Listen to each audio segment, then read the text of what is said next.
Hey guys, what's up, Zippy Thomas? Today we're back here with Big Boss again. So, if you guys remember, I did a video of his on George Santos a while back. Today, we're here with the absolute chaos of the day before. So, this one's a game I never played, but luckily from what I've heard, so, how bad was it? Let's take a look back on this one, huh? Be sure to like, subscribe for more, hope you enjoy. Here we go. Zombies have been a pop culture staple for decades. Movies, books, music videos, comics, all having their swing at the genre to great success. But with the advent of computer technology, a whole new avenue of the genre began to sprout. It was a perfect fit, and zombie games gained traction quickly. But in 2012, a new type of zombie game appeared. Oh, DayZ, there it is. And now it's all over your YouTube homepage. The concept of the DayZ mod was simple. Drop around 60 people in a huge, open-world map with basically nothing to their name, and let them hunt, craft, and loot weapons, vehicles, armor, and food. Then sprinkle a few zombies here and there, a drizzle of survival aspects, a pinch of PvP, and then for the final touch, proximity chat. Delicious. Ramsey? And the open-world sandbox multiplayer zombie survival game was served. But first, correct me if I'm wrong, but wasn't DayZ for Arma 3 or something? I'm sorry, I'm just making sure I know what I'm talking about, because frankly, I'm just making sure I get it right, because frankly, oh, Arma 2. Oh, okay. I was like, okay, wrong game, or right franchise is the game before it, okay. My bad. Just had to make sure. Anyway, back to it, that time. First, do you browse the internet and you don't have Opera GX? Oh my god. I got it, I'm good. Opera GX is not your average browser. It's built from the ground up for gamers. The customization is vast, and is that a Big Boss themed mod pack? Designed by experts for smooth, efficient, military-grade browsing purposes. Listen to only the most therapeutic sounds as you open tabs, close tabs, and type. All the while, listening to smooth tracks. I think I'll just go with what I have. And look at that beautiful new wallpaper. Don't like certain features of the mod pack? Well, just turn them off. Don't like the mod pack itself? There's a ton more. Yeah, there's a lot. Also, Opera GX has a ton of built-in apps. Spotify, Twitch, even ChatGPT, meaning prompts and articles are a stone's throw away. It's also optimized. Clean temporary files from the sidebar using Opera Clean, and limit RAM, CPU, and network usage using GX Control. Now you can keep a bunch of tabs open without a hit to performance, and keep those downloads uninterrupted. And are those free games and bargain deals, breaking game news and new releases? Oh my god, they even have a calendar. Catspill, Sword of the Necromancer, Spacebar Clicker, and Happy Sheeples. GX Corner has it all. Normal browser bad, Opera GX good. Get it now at the link in the description. Yeah, trust me, I switched, don't regret it. DayZ was an instant success, and over time, similar games would appear, at first sporadically, but then very, very quickly. Initially, gamers are excited. A promising new genre ripe for exploration. What could go wrong? But by the late 2010s, that question had been answered. A sea of absolute atrocities flood shelves at breakneck speed. There is nowhere to run. These are often in the form of a fairly new early access game, a model that often involves taking everyone's money first and asking questions later. As a result, for the games that you can't buggy, misleadingly advertised and massively overhyped games swamp the market. And over time, sentiment on the genre changes. People take a look at their Steam library, and after a few years, they'd slowly begun to notice something. All of these games were absolute arse. Yeah, probably. Open world, sandbox, multiplayer, zombie, survival. Words that once drummed up considerable hype, now ominous warnings to any poor soul in their sights. And after years upon years of terrible cash grabs, it was apparent. The genre had finally reached critical mass. The horde of abhorrent releases was too much. At this point, far too many had been lost to the genre. Yeah. The dream was over. Dust. Gamers universally vow never to fall for the hype and lies of this genre ever again. Sure. Okay, even I could tell, like, you could play that to anything and people will still fall for it. Like, the hype of FIFA, hype of NFL. I mean, there's still... I mean, I don't play them, but if you like them, whatever works for you. But, sheesh. Anyway. But in 2023, a game would release that would change everything. A game that's trailers looked so great, so promising. It would shoot to Steam's #1 wishlisted game in a matter of months. Wow. A game that would, after all of these years, finally do the genre justice. Realize the full potential of the open-world sandbox multiplayer zombie survival game. This game was The Day Before. Sorry. It's the 29th of January 2021, and the trailer drops on YouTube. And it looks amazing. PvP, zombies, survival elements, crafting, and does that say MMO? And then those graphics. Whew. This game seemed to have it all. It was exactly what people had longed for. And so naturally, the video gets around. More than 1 million views conjured in no time. The Day Before is off to a strong start. True. Over in Singapore, and the developers, fantastic, are celebrating. And for the two founding brothers, it's time to jump in front of the cam. Edward and Eisen Gotovtsev run us through the game themselves in a new combat gameplay trailer, where they call the game a real breakthrough for the MMO survival genre. And that they'd reinvented everything. Nice. In March, they drop a vehicle trailer. Here, they show us vehicles. And then an extended gameplay trailer in April. People flock to view it, and it racks up more than 1 million views in just one day, racking up millions more down the line. At this point, the trailers and marketing materials are rich, constantly flowing. We're spoiled. But then suddenly, nothing. Gone? After April, complete radio silence. We have no choice but to wait. Months go by, and nothing but a screenshot here and a tweet there. Bear in mind, at this point, the official release date is just coming soon. We're starved. Good boy. But finally, after 5 months of silence, in October, they come back. Another trailer on IGN. This time, a look at the world they'd created from the ground up, including a massive shopping centre. The music choice is strange, but oh well. And wait, there's more. Weightlifting. Nice. And guess what? The brothers are back.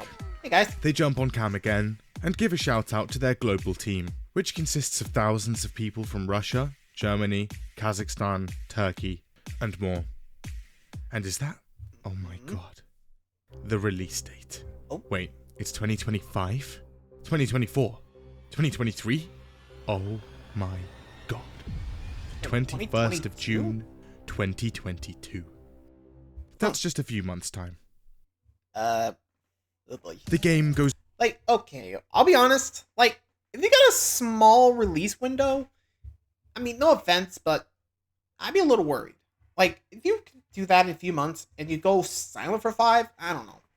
Like, I can get you go, like, straight for it. Like, you know, what, you know, No Man's Sky did when they were doing the updates. But, then again, it's before that, so I'd be a little iffy. I mean, I'd be okay if it's like 2023, since that's the... Well, I think I already see what's going on. Here we go. Goes on a media blitz. Articles are everywhere. It even climbs the ranks to Steam's #1 wishlisted game, beating out the likes of Stalker 2 and even Starfield. Todd is distraught. They use this spotlight to announce a new fantastic game, called Prop Night. Essentially, Dead by Daylight mixed with Prop Hunt. It releases a few weeks later, in November 2021. And it's fine. Nothing like the scope of The Day Before, but it works, and sells a decent amount of copies. And with that, they disappear again, not to be heard from again for months. Again, it's May 2022, now just 1 month till release. And still, nothing. What's going on? It's at this point that people on the internet gather together and questions start being asked. Yeah, this was now the second time Fantastic had gone dark. This time a month before launch, no less. Was this game even real? However, in January, Nvidia had dropped a promotional video showcasing the game in 4K, and it's glorious. For that to get posted on Nvidia's official YouTube channel, they must have something. But finally, Fantastic comes out from the shadows. Welcome guys. Yes, the game is supposed to be launching in a month's time. However, no. No, it's not. We've decided we're switching to Unreal Engine 5, and the game will now come out in about a year's time, March the 1st, 2023. The transition to a more advanced and adapted open worlds engine will make the gameplay of the day before even more fantastic. And with that, they drop the mic and walk away. Again? Okay, so instead of 6 weeks till launch, it's now about a year. Not great, and a bit of a late announcement. Also, the change to a different engine just 1 month from launch, definitely a bit sussy. Then fast forward to June, and a page is discovered on Fantastic. Sorry about that engine thing. Like, the fact that it was like, we're going to 5, but I just gotta ask, like, does it like, sorry, I'm just like, I don't think it was released back then, but then again, I don't follow a lot of gaming news, because frankly, I don't want to get too hyped up, because if you get too absorbed, well, there you go. But, okay, that's another change, that's a change of the date. Not too sure if it's going to happen more, because remember Duke Nukem Forever? They were promised, they kept changing the date. Literally. I mean, they were about to announce another date, and just the guy just like, yep, sorry, new date, gotta change it again. Just, like, also, here comes that volunteer stuff. Fantastic's website. Wait, on it reads, be a volunteer. Fantastic's culture is based on the idea of volunteering. Every member of Fantastic is a volunteer. Naturally, people are horrified.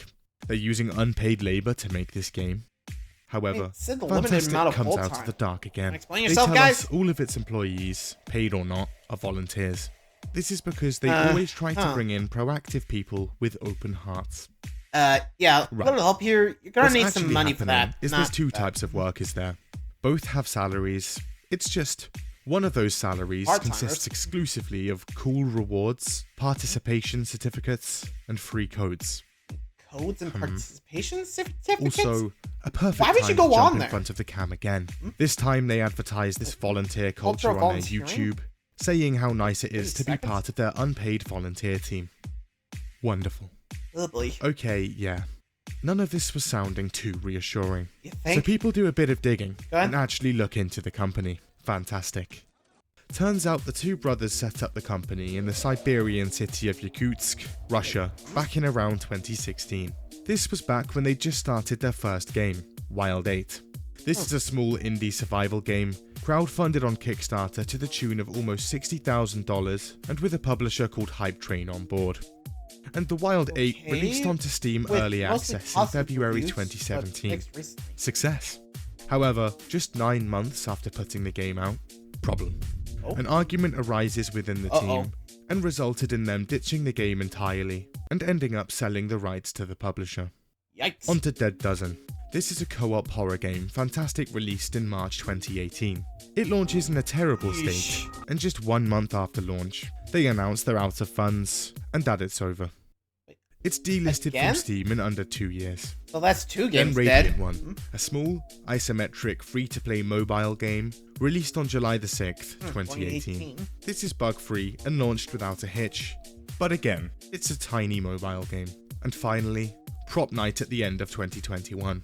Now in fairness, they actually had given this some post-launch support, and even completely overhauled the graphics in an update, which everyone absolutely hated and was promptly reverted. But so far, this was the only game they've actually announced and stuck with for a bit.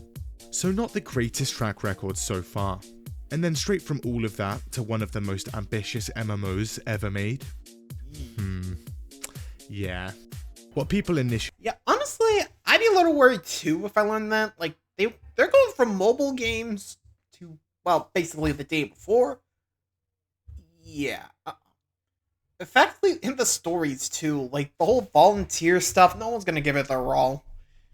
Or even that, like, the whole, like, them just abandoning projects that don't do well. I mean, again, go back to No Man's Sky. I mean, they knew they had it bad, and weathered the storm, but they didn't give it up on it. They just kept chugging along, fixed the game, and everyone enjoys it now. But here, no, they just up and abandoned it after months. Sheesh. Actually assumed was probably a fairly big, competent studio that could maybe actually tackle something like this, was actually a minuscule studio that had pumped out a couple of half-assed, quickly abandoned early access titles, and a free-to-play mobile game, and also had a ton of their staff essentially working for free. Pretty much. Not ideal. People also took the time to look into MyToner, the day before's publisher. They'd previously published genre-pioneering hits, such as Chef and Friends and Cooking Diary. So of course, the next natural step was an absolutely enormous zombie MMO. And to top that all off, for the rest of 2022, radio silence again. People are now I'll be honest, I'd be cancelling my pre-orders if I meet them at that point. We're losing support at breakneck speed here. Something has to be done. And in January 2023, another Nvidia video drops. This time, a lukewarm reaction. I mean, it's alright, yeah. Everybody already knew that if there was a game, it looked good. However, they also dropped another video, Life at Fantastic.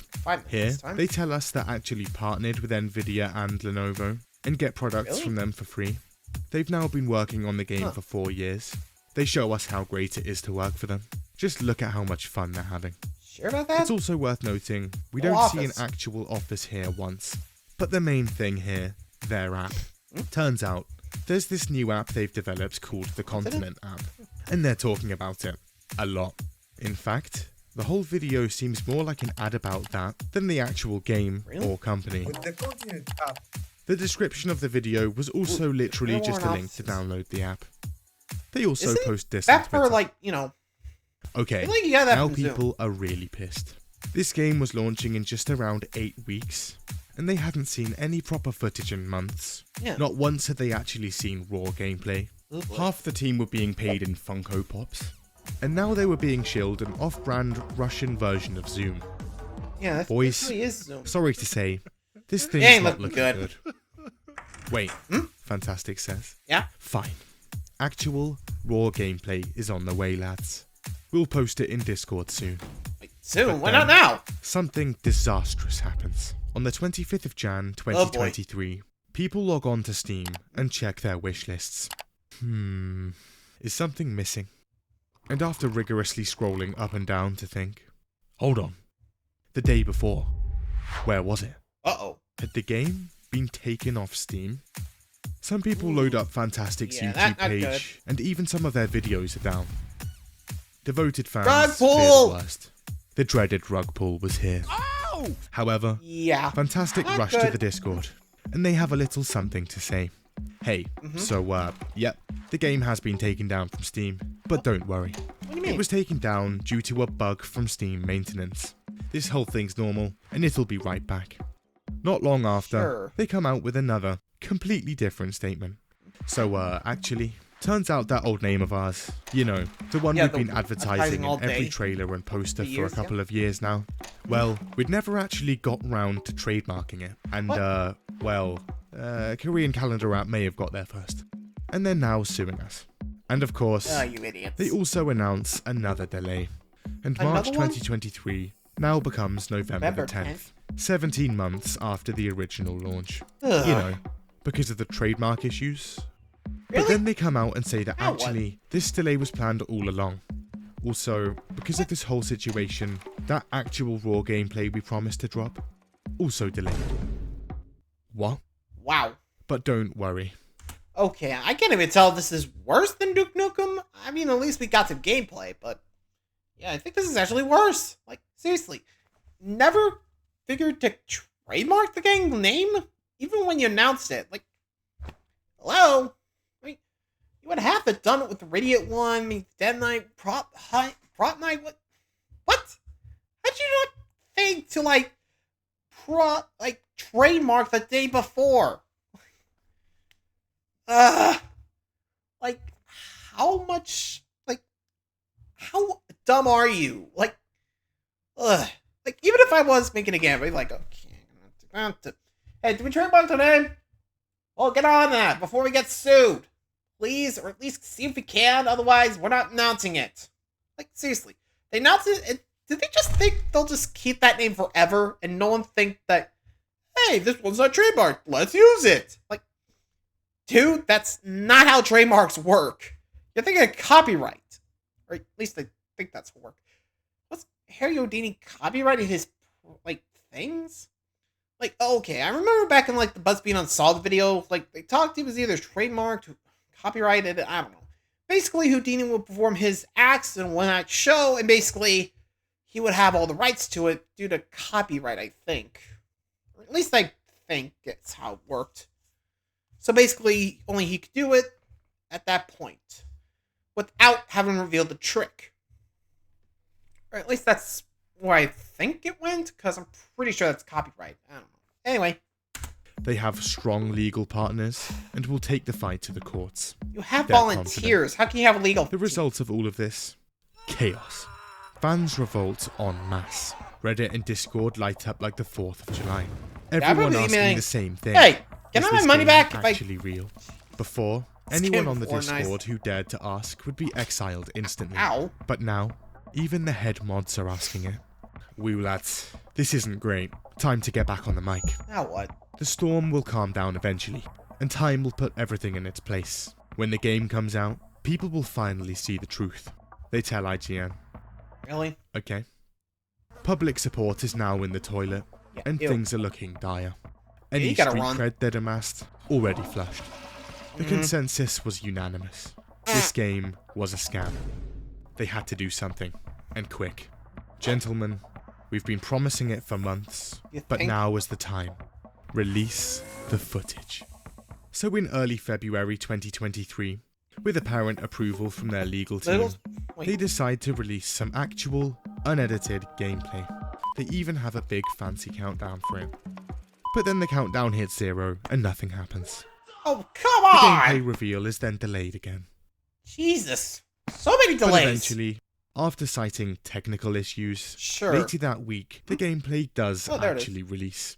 And the game is finally out there for people to see. Let's judge. Wow. And we were hyped about this. Morning. Okay, we now know this game is actually real. But there are a few issues. Yeah, here we go. The graphics. They're not great. And definitely not what was shown a couple of years ago. In fact, the lighting looks completely different. Look at this. And there's a clear downgrade in VFX. It also looks very boring. There's no zombies around where are they? And the majority of the 10 minutes consists of walking around and checking drawers. People also noticed they'd literally copied, shot for shot, bits of the Cold War Zombies trailer. And, come to think of it, some of those initial marketing materials also look a bit sus. Naturally, the response to this reveal is negative. So on the 8th of February, Fantastic come out with another statement. This time addressing the haters. Anyone can say anything for views, and everyone will believe it, they say. Disinformation needs to be dealt with. Destroying is easy, creating is difficult. In fact, they say after the game comes out, they'll spend a portion of their time fighting disinformation. Actions speak louder than words, February 16th, and a new dev vlog comes out. This time, there's absolutely no mention of the Continent app. In fact, by March 2023, the Continent app had been taken down, the website gone, and all mention of it completely wiped, meaning the whole thing had lasted just around 3 months. April 2023. A beta for the day before is announced, alongside a promise to players that there would be no more delays. They get to work behind the scenes with their army of volunteers, and are dead serious about getting this thing out. In June, they even announced new features, like in-game jobs. Become anything from a manual labourer to a musician. Look, saunas. Nice. Cool, but why in the game? Despite everyone still thinking it was a scam, they're working hard and getting stuff done. They are gonna get this thing out. There's also an official trailer in June. This time, it's just a Lamborghini driving down a road. Oh boy. At first it seems very random and out of place, but then people realise it's just a rip-off of a shot from I Am Legend. August 2023, and Fantastic are preparing for the worst, in case they lose their trademark lawsuit. They file for the rights to a new backup name, Dayworld. However, people online realise that name could also be a problem, due to a series of books written in the 80s. Break up, Rebel, and but nonetheless, the wait for November intensifies. In April, they'd said no more delays, but on November 1st, they announced another delay. Oh, come on! Game's now coming out again? A month later. December 7th? December 7th. Really? Also, only the PC version would be launching, and now via early access. The PlayStation 5 and Xbox versions would supposedly release alongside the full version of the game, whenever that may be. Also, news on the lawsuit. They'd won. Really? And there it is, gentlemen. It's back on? Raise a glass. This game is actually releasing. November 2nd, another trailer comes out. Here we go. This time, people notice that their marketing is now copying from other games. This time, Cyberpunk 2077, GTA 5, and Red Dead Redemption 2. 4th of December. The game is 3 days from its supposed launch, and Fantastic decides now is a great time to come out with a statement saying, please don't accuse us of scamming, and please don't accuse us of asset flip. Now we're gonna look into it now, as you brought it up. This is in response to a horde of comments online, suggesting those exact two things. But ignore all of that, because for years now, people had been doubting them. Liar! Claims of vaporware, fake trailers, scamming, plagiarism. They'd even been dragged through the courts and came out victorious. And against all odds, their game was actually real and releasing this week. It's even being advertised in Times Square. Wonder where they got that money from. Made a real, playable game, and proved everyone wrong. And on December 7th, after a very turbulent 2 years, the day before releases. I was kind of expecting another delay at that point, but there it goes. It's through. But considering all this and the volunteers, yeah, this ain't gonna end well. I mean, again, scaling? Oh boy. This ain't gonna end well. Let's see how bad it goes. And it's so bad. And here it comes. The day before was advertised since day one as an MMO. Almost every trailer mentioned the word MMO in the Steam description. Right there. MMO. So naturally, people expected the game to be an MMO. That wasn't the case. The game only hosted a maximum of 32 people per server. There were no raids or clans, and the world itself was small and not even really open. Basically just an extraction shooter like Tarkov, but much, much worse. That wasn't the only thing trailers lied about. There's also no survival mechanics. Crafting is now gone. All that's left of that is gun modification and the ability to create a completely pointless house in a closed-off area of the map. Environmental destruction's gone, sleeping bags, this entire part of the map, and definitely these mud physics, proximity chat, a day and night cycle, no vaulting, and lastly, actual zombies. Seriously, like, where are they? This game was pitched as a zombie survival game, with the trailers showing massive hordes of them. But so far, there's absolutely none around. They're so rare, people actually band together into search parties just to look for them. On the odd occasion you actually run into 3 or more of them, your performance will also tank. In fact, the performance in general is pretty terrible. When you do actually see them, zombies can easily be sidestepped, outjogged, and rendered completely useless when standing on top of cars. Even other players, barely a threat. The game is so empty, people start to think a ton of the gunshots they're hearing on the map are actually fake, placed there by devs to give the illusion there's actually stuff going on. No zombies, no AI.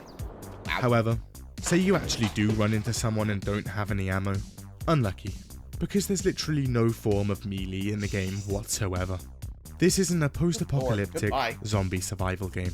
Saying that shouldn't be a problem as the loot rarity in this game is completely botched. with rifles, machine guns and ammo pretty much peppered about everywhere. Then there's no progression, optimization sucks, gunplay isn't great, servers often have a 1 to 2 second delay to register shots, constant alarms, and you can't even turn them off like you can in the trailers. Hello? Anyways, first impressions is these alarms need to fuck off. The graphics, like, nothing like they were in the initial trailers. Wow. The lighting is especially bad. Oof. You can buy vehicles in the form of cars, but they're dumb. It will take an average of 110 hours of gameplay just to afford one, and you can lose it forever in a matter of minutes. Luckily, there's a money duping glitch discovered within 1 day of the game coming out, so now everyone in the apocalypse has a Lamborghini.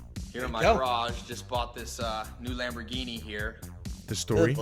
Well, you wake up a man with a seemingly fine speech organ. Alright, Speech organ? your speech organ seemed fine. You're then welcomed into a community called Woodbury, where all survivors are located and work together to rebuild. Just after that, you step out into the world, where you and those same people then go out to savagely kill each other in a bloody free-for-all. There's a lot of broken English, and even suspicions of AI voice acting and writing. Put your things in here. And then there are the bugs. Oh, as soon as you start the game, be careful getting up, as your character likely glitches through a wall, falls through the map, how? Or just dies instantly. Time to restart.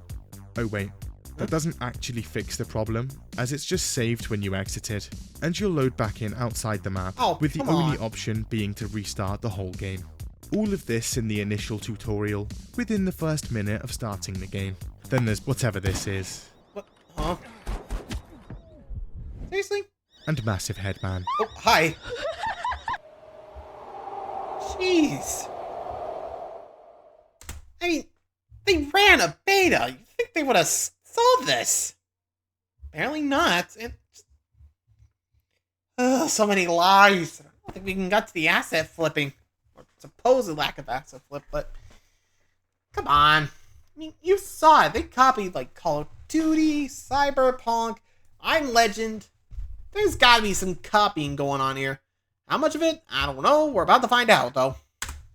But nonetheless, the game sells more than 200,000 copies. And Steam's day one player base is around 40,000 people. The game's done very well. It's even played by big Twitch streamers like Dr. Disrespect. However, the cracks soon start to appear. There we go. It instantly acquires the overwhelmingly negative score on Steam, and the Discord erupts into complaints. Hot on the list? This game isn't even an MMO. After Fantastic is called out on this, however, people begin noticing something. The game's Steam page. It's changing. Wait, what? What's different here? See, behind the scenes, Fantastic had quietly been removing tags like MMO and open world survival craft, and hoping no one would notice. We did. They did. However, that didn't even matter, because it's literally right there in the first and only line of the game's description, which they forgot to change. Jeez. But by day 2, big cracks. Yeah, there's more. 60% of the player base dips over the first night, and an internal leak shows, although the game sold 200,000 copies, 91,000 had been refunded. Jeez. Dear God. Yeah, that's also, not good. At this point, the reviews are in. Steam's overwhelmingly negative rating is now at just 13% positive, making it one of the worst rated games of all time there, and IGN has just given it a 1 out of 10. Oh, didn't get stuck. Nice. Oh, that is bad. But now people actually had their hands on it. It was time to crack open the game files and see what's under the hood of this bad boy. And, my God, it's worse than we thought. After a brief look on the Unreal Engine store, it's quickly apparent some things seem familiar. Similar? Files upon files, documents upon documents, thousands of assets flipped. After careful review, it seems that the inventory, building system, gunplay, bleeding mechanic, main menu, and more all come from a $65 Unreal Engine Store asset pack called the Survival Game Kit V2. Even the actual map itself. Supposedly a $300 asset flip from the American City pack bundle from the same store. And that artwork looks familiar. Yep, there it is. There's a ton more. all documented in this Reddit post. Day 3, for that. 80% of the player base is now 3 gone. days gone And by. Fantastic comes out with another statement. Well, Lads, it's been great. It really has. But the game didn't do too well, and we're closing shop. wait, And you're the just giving up entire on 3 days? studio ceases operations 3 days into the release of the game. Valve Wow. removes the ability to purchase the day before on Steam, and personally steps in to offer refunds beyond the usual 2 hours of game time. Man, you know your game And is bad when Operation the Scrub freaking begins. Valve Within who owns hours, Steam the brothers burn helps your everything. customers get their Their money back. YouTube videos, LinkedIn, Facebook, a ton of tweets. The lot. Oy. Again, chaos erupts in the Discord, which had partially opened back up at this point. Eyewitnesses on Reddit claim the final hours of the official Discord are glorious. From the moment the company called it quits, the Discord apparently goes completely out of control. 2 admins quit right away, and the rest of the admins and moderators start selling cheap keys of the game to everyone since the game had just been pulled from Steam. Eventually, it's just one single dev trying to hold it all together. Meanwhile, hate speech fills up the chat in minutes and is being spewed everywhere. They reply to someone on Twitter, "This was our first big experience. Shit happens." Wow. And with that, Bye they bye. log off. However, a 180-degree announcement in the Discord. Actually, they're now reopening and ready to go with a major patch on the 14th. But December the 14th comes and goes, and nothing. The Discord is then fully shut down and never heard from again. Wow. Just flip-flopping all over the place. Alright. A few days after it all goes down, a journalist in Singapore decides to actually visit Fantastic's offices. He travels to their address, however, turns out it's a shared co-op working space, having solely used it as a virtual office space. He also goes to their original address based on their filings. However, that building's online directory only shows a management consultancy company. Wow. And so, in people's minds, Yeesh. their office had gone from a game dev studio to a small studio, when in reality, the whole time it was more like someone's living room.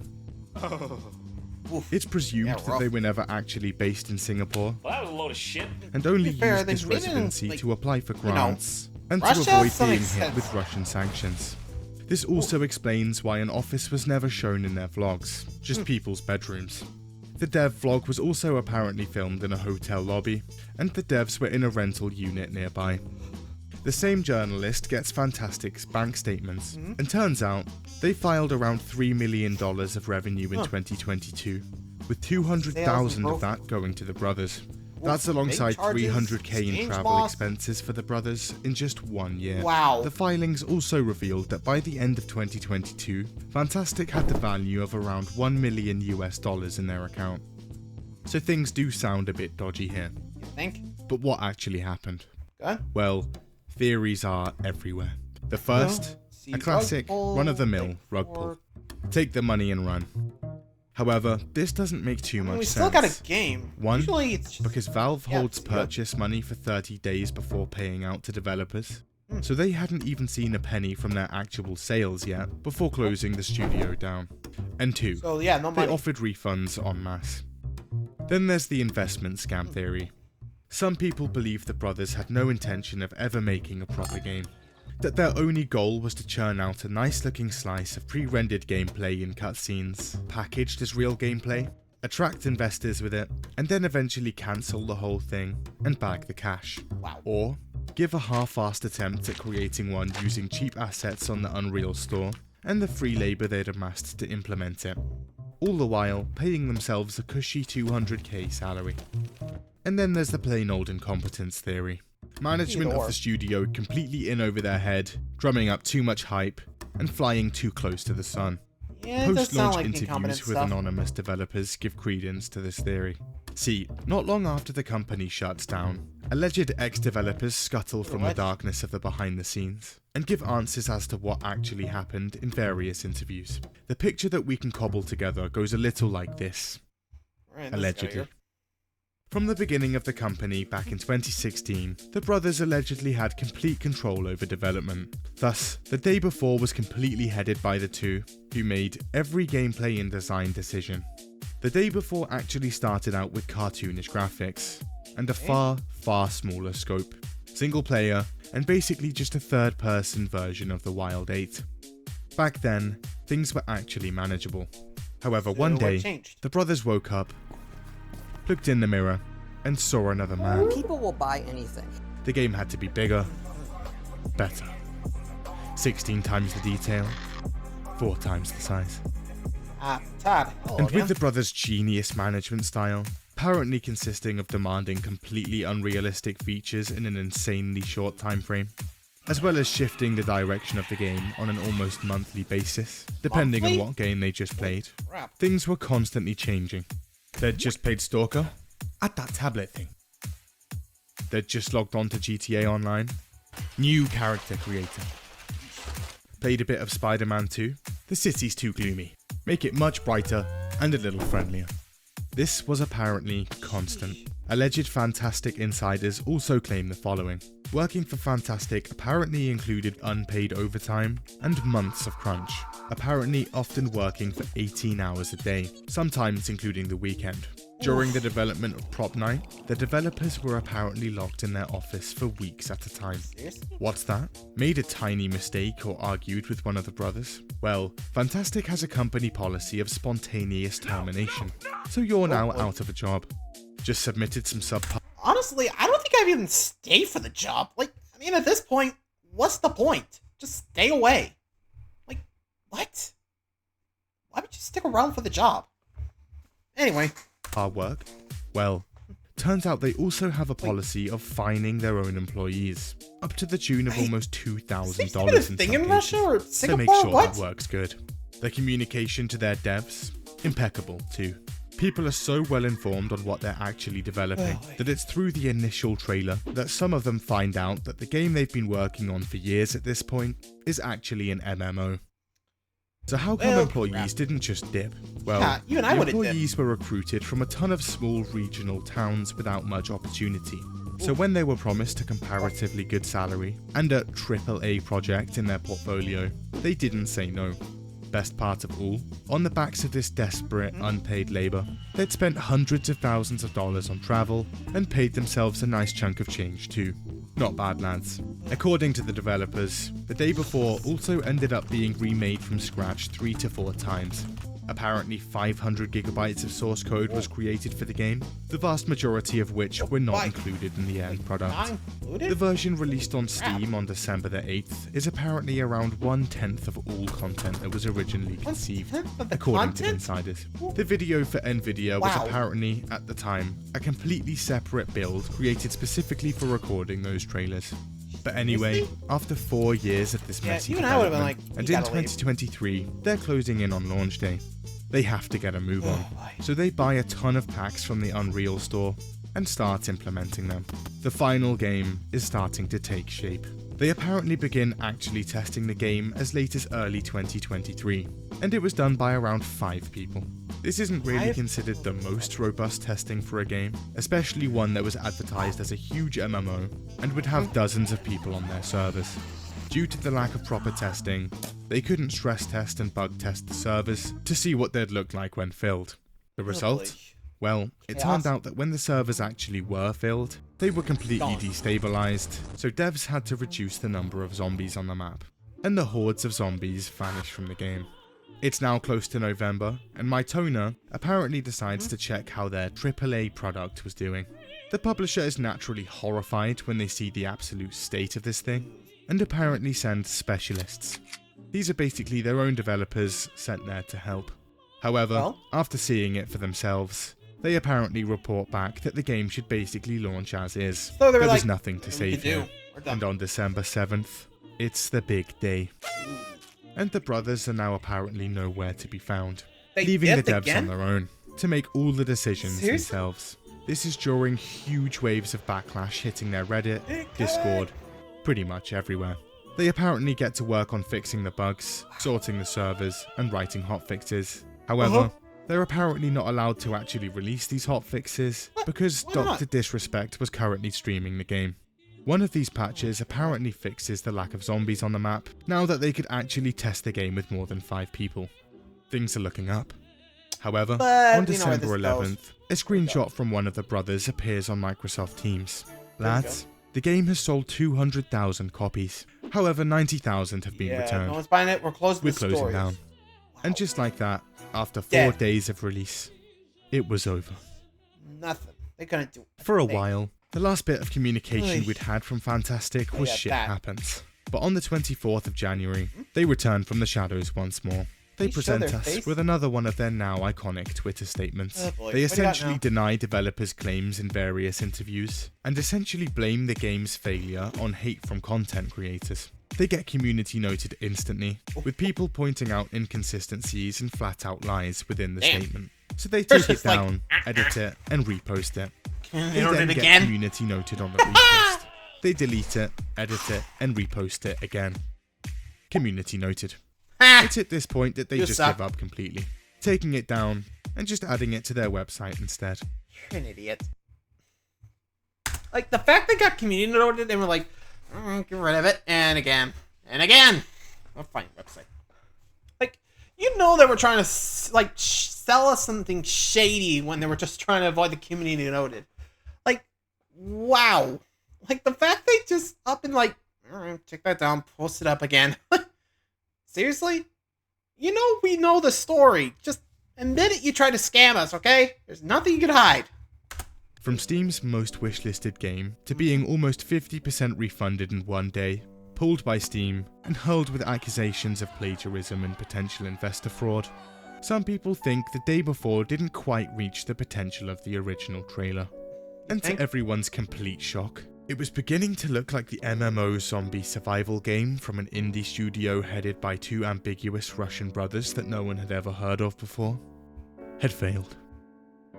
And on January the 22nd, 2024, the day before's servers go down for good, meaning the game's total lifespan was 45 days.